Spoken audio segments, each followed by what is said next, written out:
Mhm. Mm-hmm.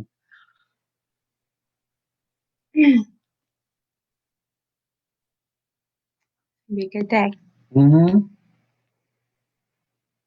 Hello, hello, hello, everyone. Oh, good evening. We are live, live, live. I am so excited. Let me check my page because I want to make sure that everyone that I'm connected with, everyone that I'm connected with, No one ever called us. again, Ever. go ahead, check that, girl. Go ahead, it's okay. I'm trying It's a to house phone. do you guys see it on my page? Because I don't see it yet. I do. You Yep. do? Okay, let I me see. do. Let me give it a minute to Just shared it. pop up. Okay, let me give it a minute so I can see it and then I can share it on. There it is, the Bot Life page. Okay, let me start sharing it. Welcome, welcome, welcome, everyone. As you come in the room, please share this video. I'm going to share it in our alopecia support group page as well. Welcome, welcome, welcome. Awesome, awesome. Welcome, everyone. Welcome, welcome, welcome. Welcome to Bald Life Magazine, Living a Bald Life. My name is Jamie Elmore. I am the editor-in-chief of Bald Life Magazine, and I am totally excited and honored to be here on tonight. So excited to be here on tonight. We do this interview, actually, it's been turning into twice a week. So what that's telling me is that there are a lot of people that need to share their stories and want to share their stories. And so we're providing that platform for them to do that. Here at Bald Life Magazine, our goal is to share and feature stories of men, women, and children that are bald due to alopecia, cancer, medically induced, or simply by choice. This platform is for them to share their stories, to stand in their truth, and to unapologetically rock their crown. And I don't believe there's another platform out there that's doing the work that we're doing. And so we're just providing a safe space for people where they know that they're not alone, number one, and where they can have an opportunity just to give people a snapshot of what it's like to live a bald life. I mean, there's not, I mean, what more? You can't add too much to that. But let me give you guys a little context around our show on tonight. So let's talk about alopecia. What is alopecia?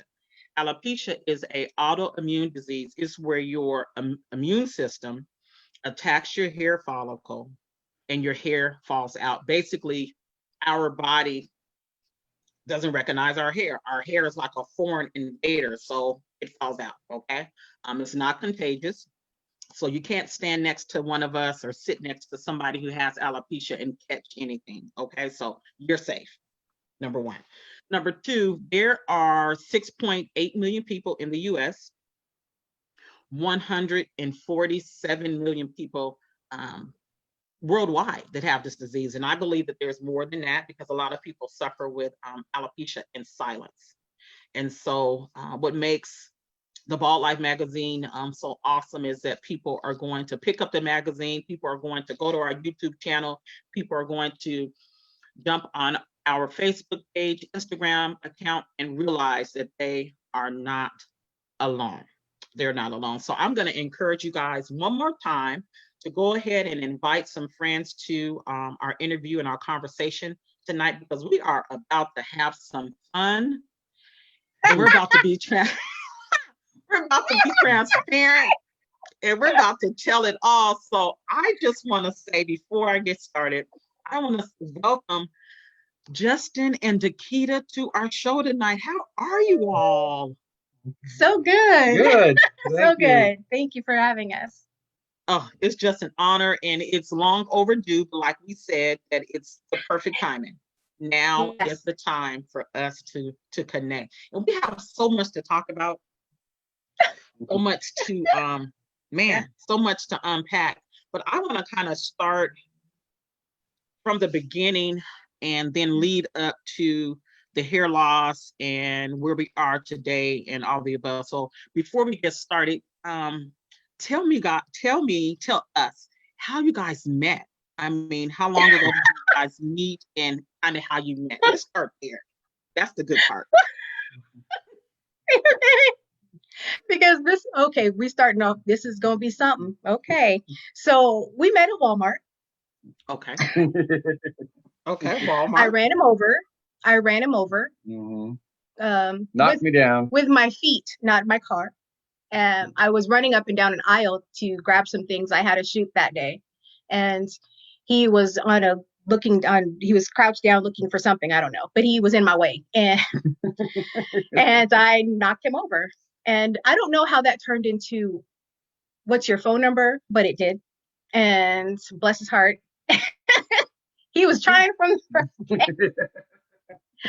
He said, just in case, there's medical bills or something, So I was like, okay.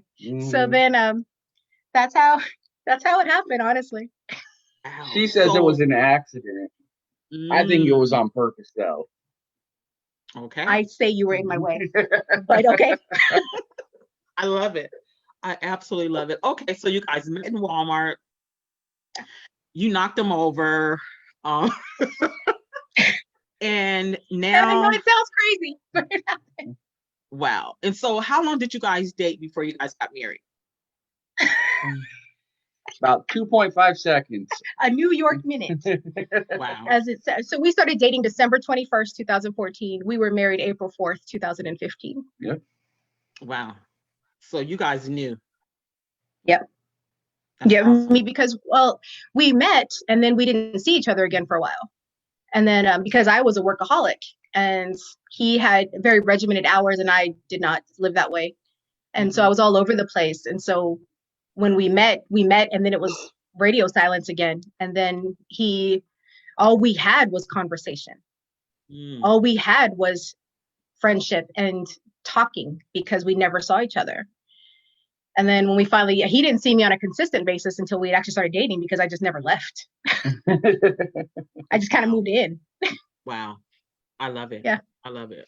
So, okay. So let's jump to your hair loss. Yeah. You guys meet in Walmart. You knocked him over. You guys got married in 2.5 seconds. And you knew that you were just destined to be together. Now, tell us what was going on in your life when you noticed your hair was falling out. I mean, give us some backdrop on that. I know that the first thing that happened was my hair texture changed. The hair didn't fall out. It just became very Brillo pad-like. And I thought that was odd. And I was spending, I would say, $80 to $100 a week going to a hairdresser to just mask what was happening. So I had a whole wall full of ponytails that were just wrapping around my forehead trying to make it work. And I mean, it just wasn't a beautiful time. I regret it now, but back then I thought I was doing something. So what did it look like? I mean, was it bald spots? It looked like it wasn't, my edges didn't come out first. It was in the middle. It was in the back. My hair, it went into like a donut. And I thought, oh goodness, maybe these ponytails are too tight or, like what is happening? Wigs weren't really a thing back then for me. So I didn't have a wig per se to choose from. I only had ponytails in my closet. So I didn't know what to do. And my friend came. I went and saw a specialist. I drove to Swim, saw a specialist. She said, make your peace. This is it. Your hair is not coming back. And I said, well, that's interesting. She said, you have alopecia. And in my mind, everything that I had heard about alopecia was that all of your hair falls out, all of your hair. But this leg hair was still very real for me. So this leg hair was still real, but my hair on my head was gone.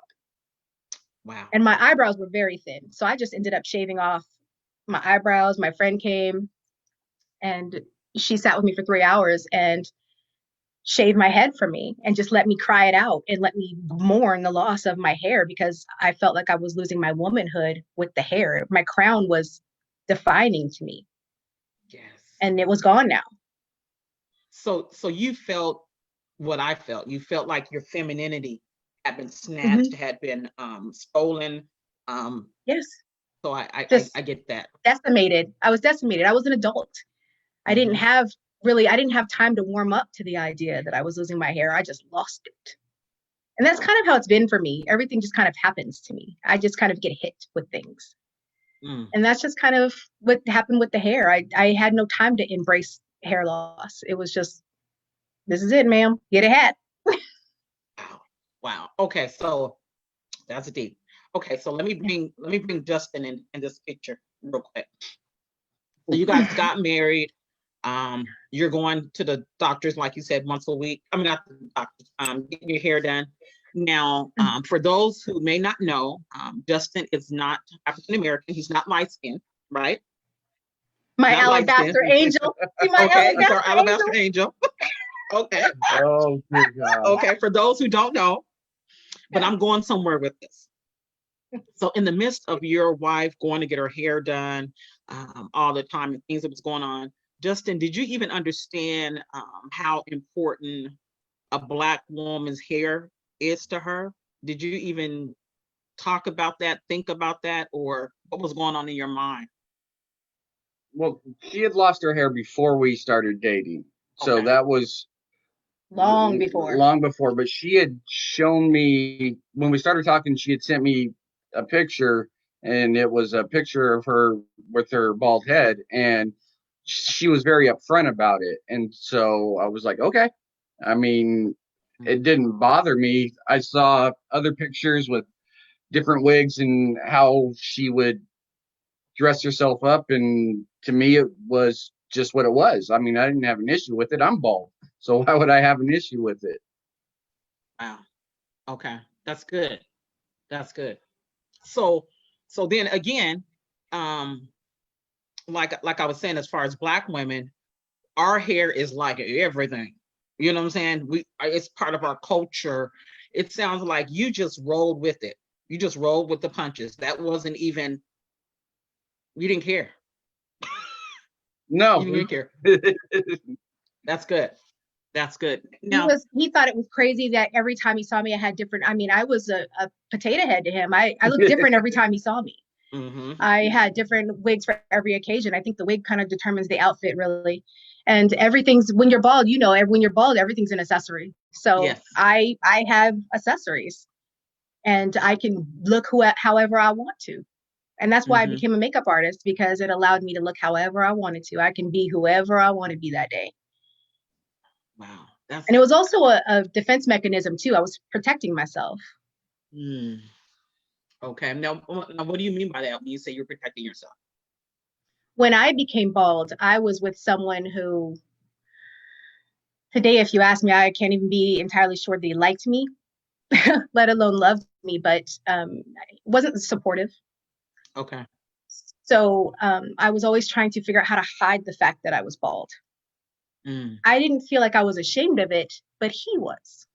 okay.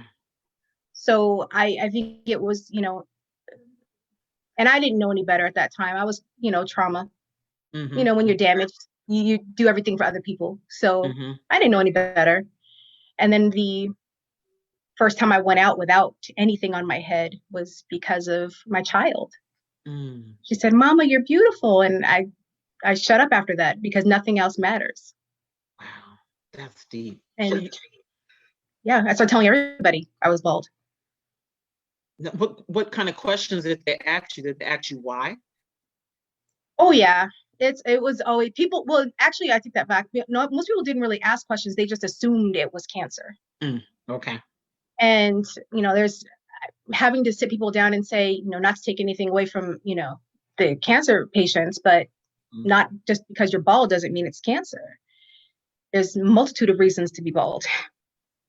And yes. I had to, once I knew my hair wasn't coming back, I needed to learn how to embrace that and Mm, be okay with it. And then it became helping other people. Then it became like there's somebody else who's going through the same thing, and I can talk to them, because I didn't have there weren't women in my family that were bald. There weren't people around me that were bald. I hadn't seen a bunch of bald people. So I didn't really have anybody to talk to. So I shared to get help. Wow. Wow. I understand. That's deep. That's deep. Yeah. You said something too. You said something a few minutes ago about your relationship prior to Justin. Yeah. And how you didn't have the support and how you didn't feel comfortable enough in your own skin to share with him. What does support look like to you being in a relationship with Justin? I mean, because the reason why I'm asking you that, is because there are a lot of women who don't have support, and there are men that are listening that don't know what that looks. They don't know what that looks like. So I want you to share with us what is support. What does that look like? We're not doing this today. What does it look like? It looks like Justin looks at me like I am the last piece of chicken. No matter if I have on hair, if I don't have on hair, if I have on eyebrows or I don't, he just looks at me like it's the first day he ever saw me, and it matters. Yes. Yes. Just breathe. It's okay. Just us. Okay. I didn't know it was so important to me. I didn't know how that would feel for me until it happened. Because I wasn't expecting it. I had so many walls built when I met him that he called me the runner because I wasn't prepared for anything like him. Justin is proof that chivalry isn't dead. Justin didn't date me. He courted me. And a lot of these young girls don't know the difference, and they don't know what that means. But let me tell you, one girl actually said, "Why would he take you to court? That's stupid." And I was like, "Oh, girl, you, ooh, poor thing, bless her heart." Okay. But when I would get flowers, my mama got them. My child got them. Wow. And so support. And this man, again, he knows everything about me at that point. So he knew what he was getting. And he's just been that guy consistently every day. Our entire marriage, our entire existence together, he's been that person. Wow. That's amazing. Now, Justin, why that's so good. Why was it important for you? Why was it important for you to support your wife? And how did you wrap your mind around how to be affectionate? Because everybody has different love languages, you know, and obviously you were able to tap into her love language and you were able to support her. So talk to us how you navigated that and why it was important for you to be there for her. Well, I knew it was obviously a big deal for her. Like the first time she actually showed me her bald head in real life, not a picture. We were already married, and it was, for whatever reason, we were up in the morning before we went to work, and she decided to show me, and I could see basically how vulnerable she felt. And when you can literally see that coming off of somebody, you then, like, if you have any sort of emotion whatsoever, you know that this is a big moment and you know this is a sensitive thing. And if somebody being vulnerable doesn't bring out your heart, then there's just an issue with you. Like, how can you not support the person who is being vulnerable in this moment? And like, I posted on Facebook one time, it was like, I remember the first time she showed me she was bald in real life. I remember the first picture we took together with both of us being bald. I remember the first time we went out together, the first time she was bald. He celebrates all of that. Every time. I could write a book on the love letters this man has written me. I'd wake up and have letters next to me and just, Justin, what kept you going? I mean, I'm listening. This is good. So, yeah, keep on. I'm listening. Well, you talked about the love languages, right? And that Mhm. was something we had talked about in the past, as we were dating, as you know, and she isn't about the gifts, although she likes them. She just wanted to see the action. Don't sing it, bring it. Don't Mhm. talk about it, be about it. And Yes. and that I could tell meant more to her than the Consistency. yeah, being consistent. And I mean, especially dating for as little as we did, but talking as much as we did. There's no way, if I was paying attention to these conversations that I was clearly having with her, that I couldn't tell how important this was, how, again, vulnerable she felt. And how can you not, what am I trying to say? How can you not fall in love more with somebody who's willing to be that vulnerable with you? Mm. Because putting up those walls and those barriers that people do when they date or whatever, the goal is to be yourself, right? Yes. And so if you can express that vulnerability truly with someone, then there are no barriers, there are no walls, and what makes her tick, her biggest fears, she needs to feel beautiful in this moment. I need to support my wife. Mm. And He looks at me like I'm chicken when I know I haven't showered for 6 days and I'm funky. And he's still like, hi, pretty lady. And I'm like, bless your heart. I mean, he just celebrated me, and he loved me in a way. He I've never had to ask him. I've never had to tell him how to love me. I've never had to tell him what to do to make me feel better. He knows when to speak, when to shut up. He knows when to let me cry it out. He just knows when. And he's so in tune with me that it's effortless. And I've never been in a relationship where it was so effortless. That's why we got married so quickly. Okay. So we're going to go here a little bit more because I think when it comes to relationships and covenant relationships, sometimes couples they don't know what that looks like. So it sounds like you guys understand what intimacy is. Oh, Okay. beyond. Intimacy is not a sexual act. You know what I'm saying? It's not a sexual act. So it sounds like you two have, in your short years of being married, you understand that. You Beyond. you you We live that. absolutely. We talked about one of the things we actually talked about early on because I've been sick our entire marriage. The entire time Mm. we've been together. I started getting sick right before we got married or before we got together. And so one of the things I said to him was, if there is no more lovemaking ever Mm. in our lives, would this still work? Can we still make it? And because we have such a foundation built, yes, actually, we can.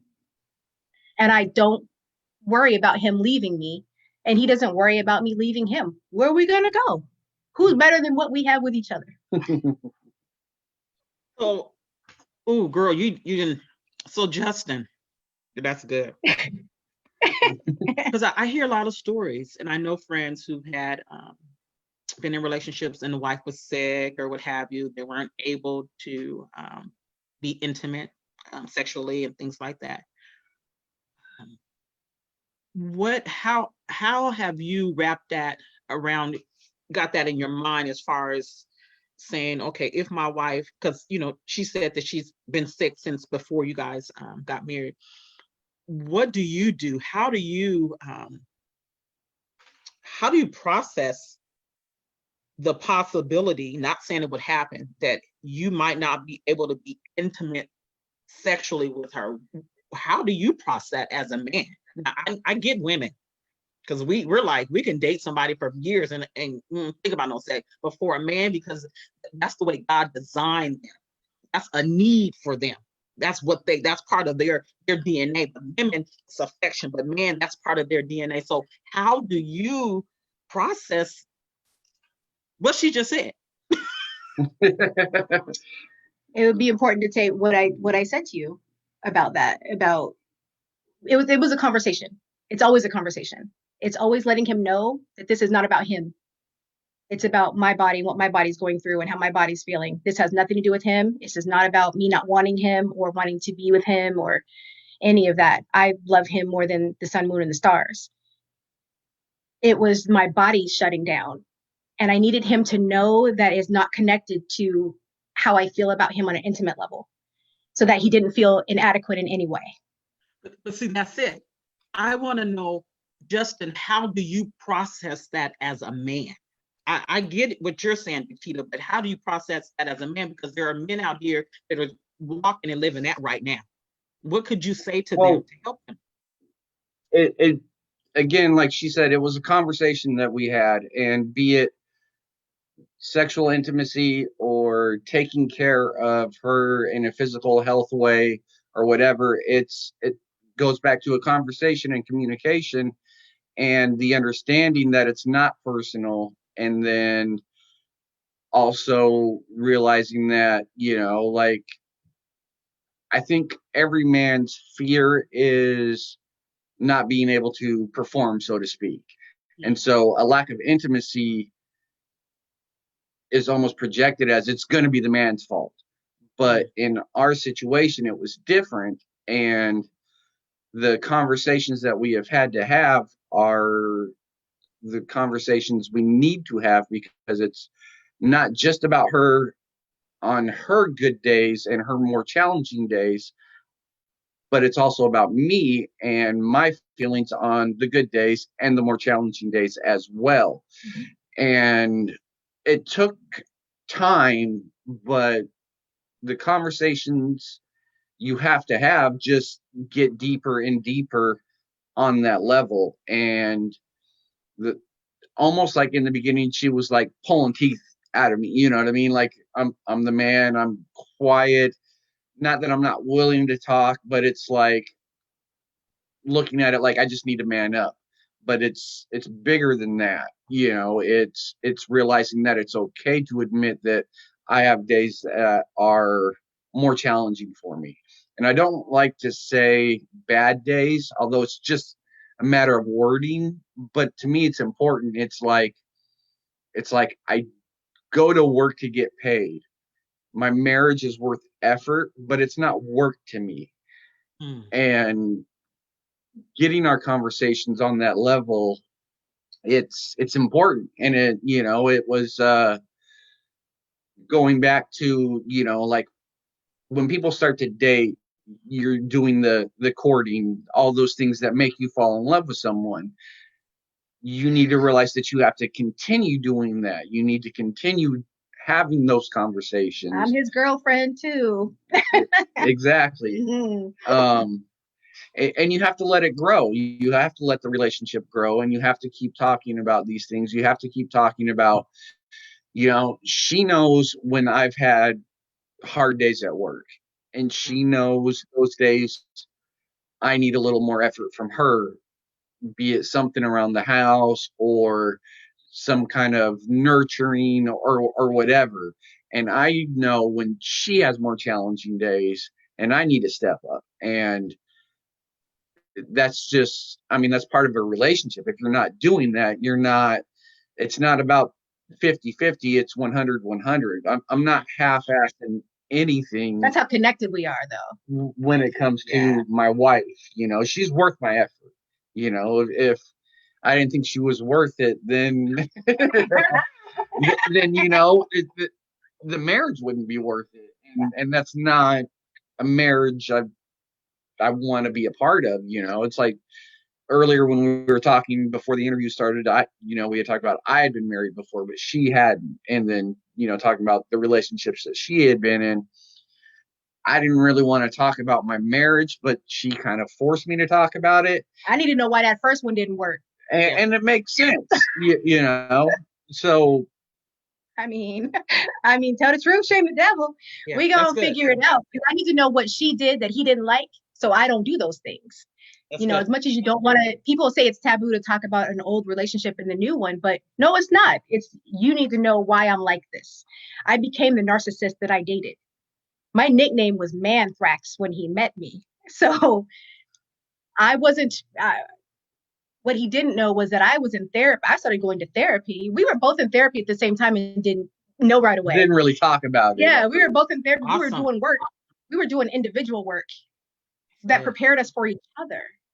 And I'm so grateful, because if I had started dating him before going to therapy, this would have never worked out, because I was a mess. And I know that. And I remember taking him to meet friends. And I remember telling Jasmine Scott, I remember saying, Jasmine, I'm going to marry him. And she said, girl, leave that man alone. Please leave that man alone. He's a nice man. Wow. Wow. Because she knew who I was. And she was like, please don't do that to him. And I was like, no, for real, I'm going to marry him. And then I did. Everybody thought I was a liar. This is so, this is bigger than the hair loss. Oh, yeah.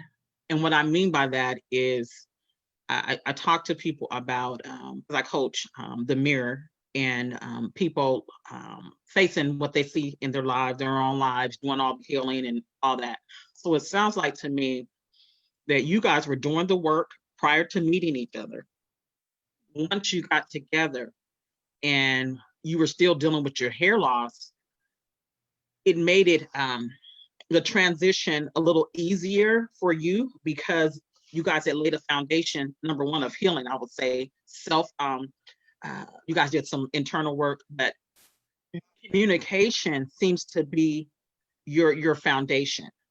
And that's what I love about your relationship and your journey with alopecia, because if you don't have communication, it's already we hard. over communicate. Yeah, we over communicate. You think over? Yeah, we over communicate as needed. It was one of our. It's a thing for us. It's actually it's a hard stop in our marriage.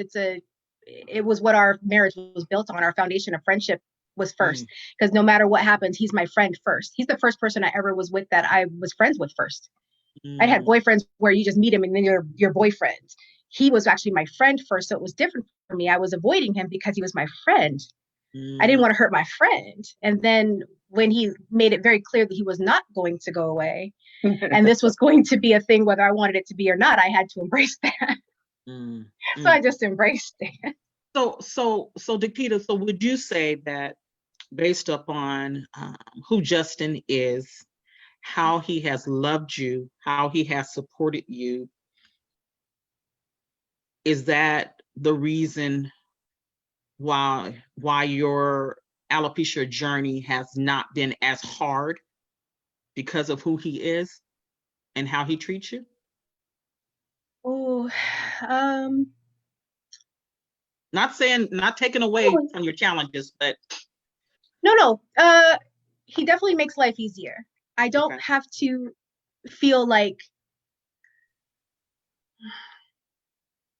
I have to overdo it to feel pretty, to be pretty. He's seen me at the finish line. He knows what potential. He knows what the potential is. He knows I look, raggedy in the morning, but he knows where the finish line is for me. And so I think because he knows my heart, it made it a little easier. And it's nice not having to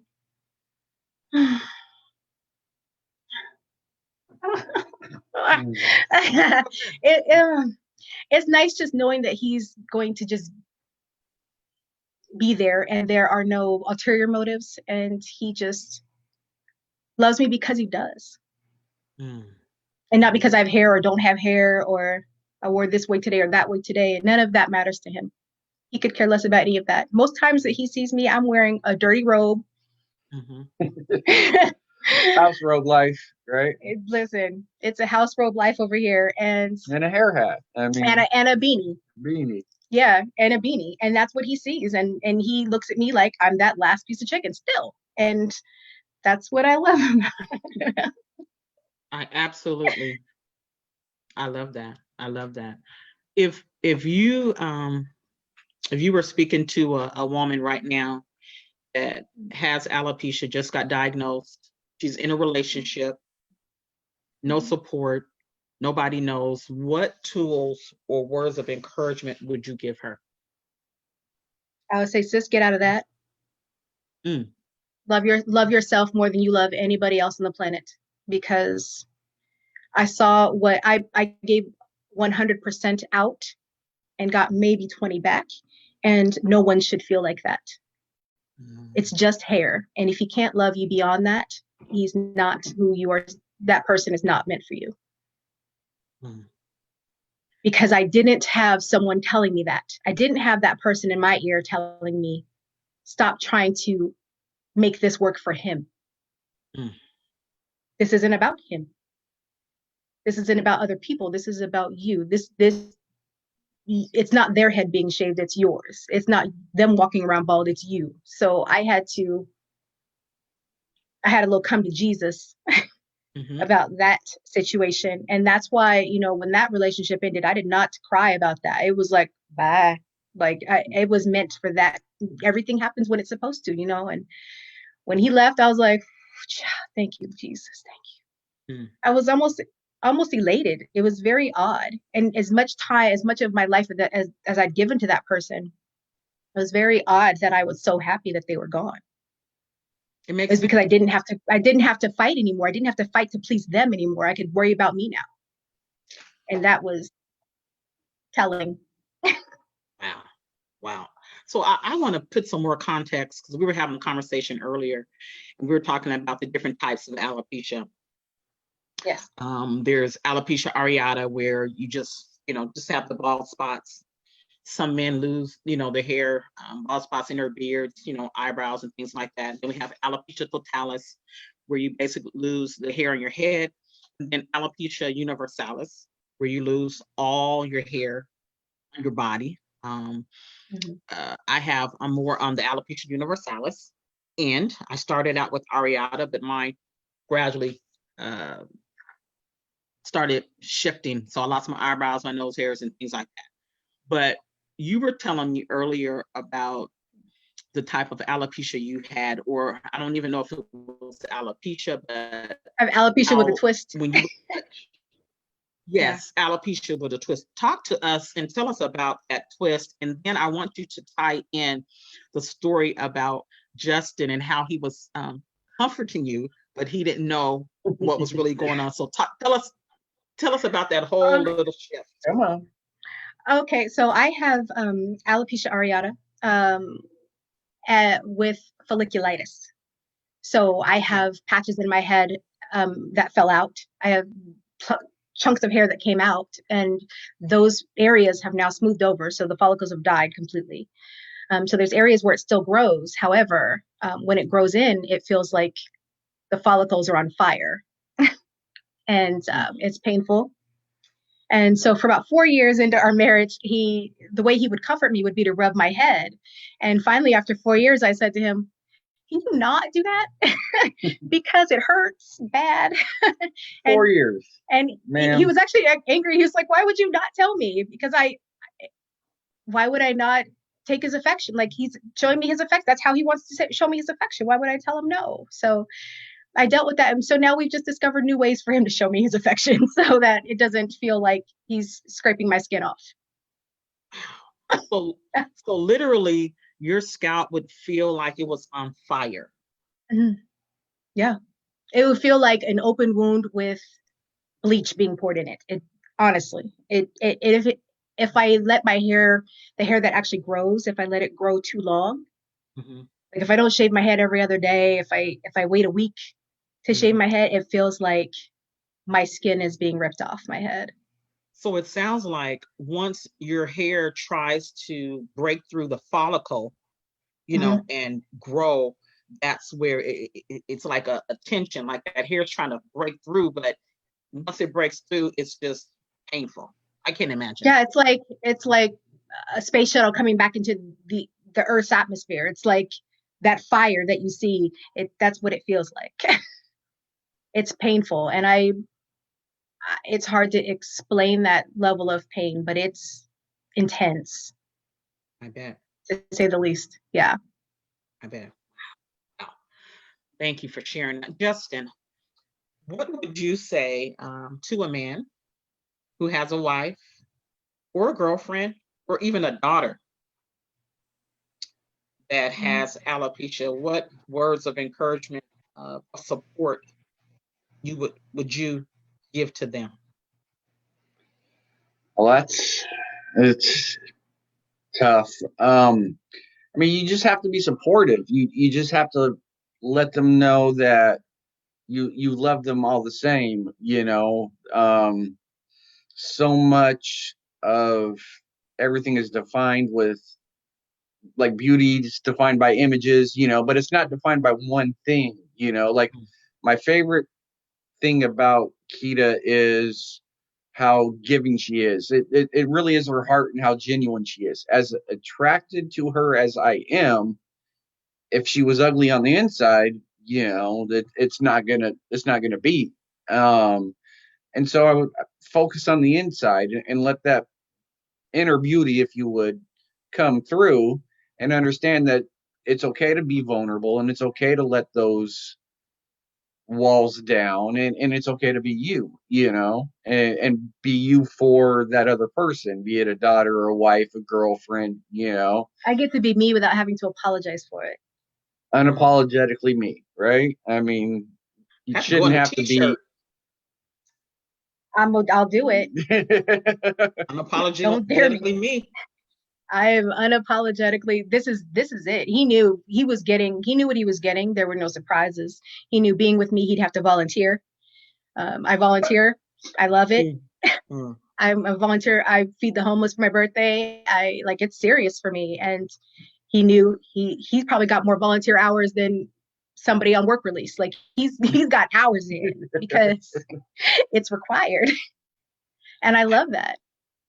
He understands. He knows quarantine's been hard for me because I love to feed people and I haven't been able to feed people. And so he's trying to work me through that so that I feel okay. And it's been the things that he's done to support me. Like he changed his job at one point to work 4 days a week so that one day off he could come to the doctor with me.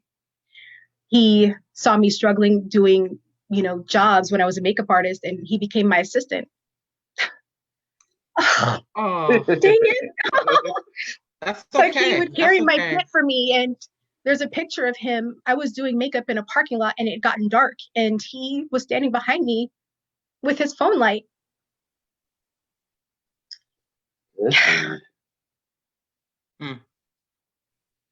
Portland Fashion Week. It was quite the experience. He was helping me live my dream. And when my body started shutting down, he said, stop this. Stop doing this to yourself. It's not worth it. I know you don't want to, but retire. He retired me so that I could focus on taking care of my health, because my health is a job.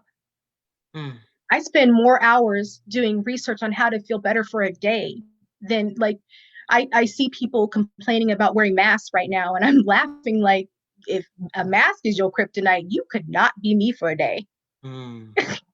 If that is your problem, bless your heart. Like you would not make it as me, because there's no way. It's hard. So every day is hard. So sis, you have alopecia, and there's another illness that you were saying, if you don't mind sharing. Yeah, I have tons of illnesses, actually. Oh, okay. Well, you got things. Okay. Yeah, I have rheumatoid arthritis. I have osteoarthritis. So my body's constantly fighting against itself. I have the new one. I have Crohn's disease. I found out a few weeks ago. So I've been dealing with that. Fibromyalgia. Like there's just things. The inflammation alone is just, my body's so inflamed all the time that sometimes I would think about, can I get out of the bed today, or should I just use the bathroom myself? Like it's hard, and the bathroom's like maybe 10 feet from my bed. Like it's hard. So he got me another bed higher off the ground so that I wouldn't hurt so bad, with a remote. And he just he says, everything in the kitchen sink, whatever we need to do.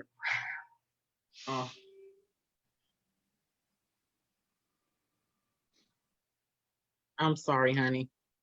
whatever we need to do, we'll do it. And he does it.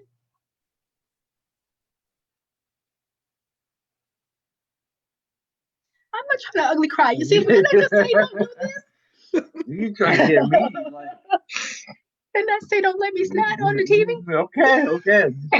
Relax. It's okay, honey. I won't ask you nothing else like that. I just know that you guys are a couple that's very transparent and open and willing to share your life and your life journey with others, with the end goal to help and to heal and to empower and support and all of that. So thank you for being so vulnerable tonight, because we kind of took a turn a little bit from alopecia, but we had to. Yeah. Your story is so much bigger than alopecia. It's so much bigger. And what you did tonight, just I'm listening to, I think about the things that you shared. I would always have a segment at the, not always, but sometimes I would have a question at the end of the show, and I would ask people, I would say, you know how when you go to funerals and you have all these people crying, bringing flowers, and I say, I'm like, give people their flowers while they can smell them. What do I say to you? I literally say that to him all the time. You did. I always want to give him his flowers. You did that tonight. You gave Justin his flowers. You gave him his flowers. And it sounds like, yes, I was going to say that. So we just giving flowers tonight, okay? Everybody get a flower. You get a flower. You get a flower. I mean, come on. You get a flower. You get a flower. You get a flower. Everybody get a flower. Oh. This is. But thanks to you, because I have eyebrows on today, it's date night, so that's happening. We're figuring out something to do tonight. Are you guys? I mean, we might hit a drive-through, but we're getting out this house because, honey, I got eyebrows on today, so we celebrate everything in this house. You are absolutely gorgeous. I told everybody there's gonna be one good one. Here's the one good one. Y'all see that? But remember, they're sisters. Okay. Yes, that's right. Sisters, not twins. That's right. Yes, sisters, not twins. So I get it. I have my one eyebrow, and sometimes I want eyelash to be hanging down here, and I'm like trying to keep that up. So sometimes I just draw one and wear a wig with a swoop so I can be fancy, because that's who I am. That's what I do. That's what I do. And he supports, and I love it. He goes, "Oh, babe, that's a good swoop. That's a nice bang." Oh my goodness. He's Team Keita for sure. I absolutely love it. So man, there's so much. You guys have shared so much of your journey, of your marriage, of your relationship. I've learned a lot. I learned about communication, the importance of communication, being real, being your true, authentic self. I've learned the importance of just being honest and speaking your mind. I've learned so much about you all on tonight, and about relationships. And I want to thank you.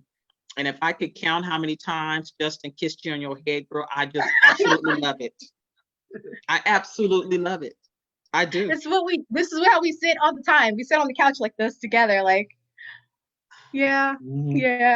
I absolutely love it. But before we get off here, I'm gonna open up the floor to both of you, starting off with you, Dakita. Are there any closing words, anything that you would like to share with our listening audience, because we don't know who's going to hear this, because it's going to be up forever. Okay. Cool. No pressure, hon. The things that I live by: smell everything before you eat it. Eat dessert first. Love yourself more than you love another person, because it all begins and ends with you. And if you don't love yourself, it's not going to work for you. It's just hair. Think about all of the other things. Me losing my hair was a blessing.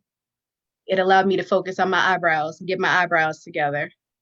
It allowed me, that money I was spending getting, this hair done every week, trying to keep hold of something. I get to feed people with now. It's just, redirect that energy to something else. There's someone that wants to hear your story. Tell it. That's beautiful. Beautiful. Thank you, Justin. What closing words do you have tonight? Because I know you got something, you got a jewel or a diamond to drop on us. You have to. I think if anything she's taught me, it has to be something along the lines of, that live every day on purpose. I used to be, and I still am, the guy, like my box, like I live in the box. It has to be structure, discipline, routine. That's the only way I function. And, she brings me the eat dessert first and do it. We'll go out to eat and eat dessert first. Cause why not? Because you learn, you have to appreciate the moment. You can save for retirement and the big fancy house and everything that you're supposed to do, but you got to live in the moment. And It's not promised. Because tomorrow's not promised, and he sees me sick every day. And so he knows if we have to celebrate on purpose. We stopped buying each other gifts and started going on trips because they were telling me I was going to keep getting sicker. And so we started making memories. Make memories. And so we just make memories with each other. And that's how we live our lives. Yeah. We're gonna change this whole topic is changed. Yeah. What we gonna call this conversation? Y'all gotta help me think of a new That's name. on you. That's on you. Yeah. That's your job, right? I mean, it's everybody in their lifetime should experience love on this level. And whether you want to be in a relationship or not in a relationship, love yourself this much. Yes. No matter what, experience love on this level. Because I'm telling you what, like if something were to happen and Justin and I decided to not be together again, the next man coming in, bless his heart, because he don't have to fight. Because one of the things my younger daughter had said was, I don't know if I'm ever going to date because Justin has set the bar so high. Exactly. And what do you want as a mother with two girls? My girls get to see me loved the right way. They get to see their mother being loved the right way. They get to see how it's supposed to be. They get to see that. He did that. Yes, he did. He did that. He created that relationship with my teenager. He told me to step back and not to mind my business and let him build. And he didn't force anything. And that's just how he's been. He's just never forced anything. He's just consistency. He does what he says he's going to do. A man of his word. And it matters. Yes, it does. And it matters. And especially as protective as I was over my girls, like he met my younger daughter on accident because I did not want him nowhere near my children. I don't like people near my kids. And when he met her, he was just like, it's okay. And now they have their own language that they speak that I'm not a part of. I love it. And I love it. I know if something happens to me, she's good.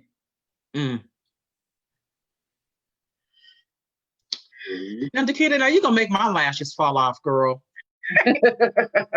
She's good for that. As a parent, as a woman, like he loves me when I can't love myself.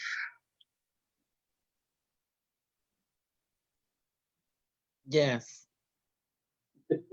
And he's been doing that for almost 6 years now. He just fixes me. He wants to fix me.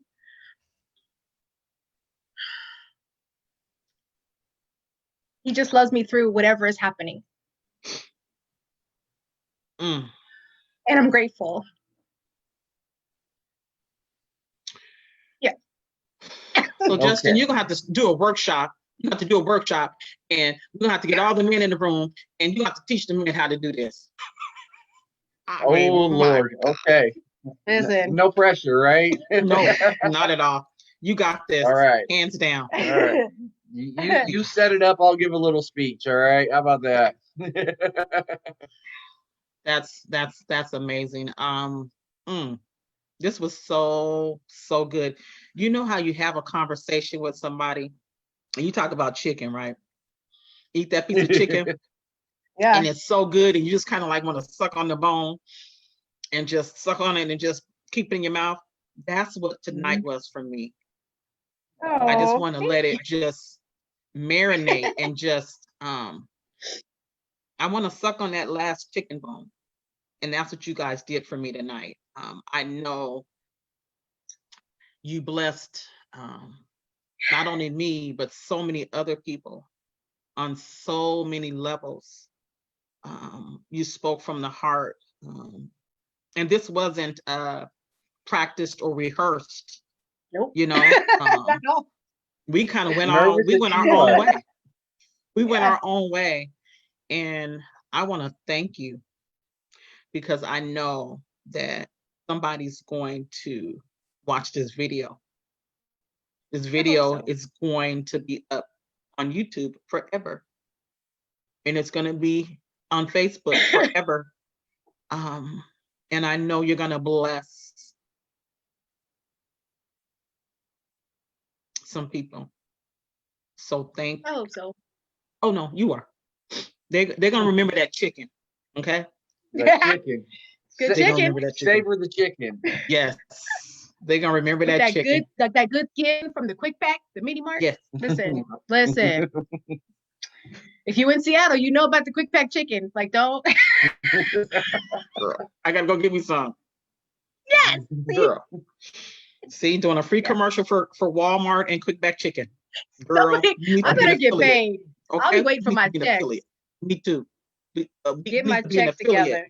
True, so we can get some money. No, that's right. That's right. Yes. So again, thank you guys so much for sharing Thank you for having us. night. Thank you for sharing your date night with me. I appreciate that. I don't take that lightly at all. So thank you. And just thank you for real. And I'm going to give you guys a virtual hug. Thank For you. real. Give you a virtual hug. And I want to say, we'll talk again. I don't think that this is the end. I believe it's the beginning of something grand. Now that we finally connected, it's all uphill Girl, from here. okay, girl, it's all uphill. All uphill. Yeah. So thank you guys so much for joining us. And to all of our listeners, join us next week. We'll be back next Friday. I believe next Friday and Saturday. Go to our website, balllifemagazine.com, and purchase you a copy of the magazine. Please support us because we are working on our second issue already. That'll be out in January. So we're already working on that. And so we're just excited. So guys, thank you, my beautiful people, for coming on tonight. And we're just going to say goodbye to everybody. Go vote, you guys. Bye. Go vote. Come here, Lo. She's been here the whole time. Here in the shadow, walking back and forth. And her hair is cute too. She can give us some. Lots of hair. Girl, she can give us a Isn't little that nothing? bit. Okay, Isn't that I already know.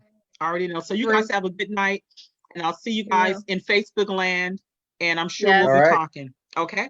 Yes. Bye-bye. Thank you. Thank you. You're welcome. Have a good night. You too.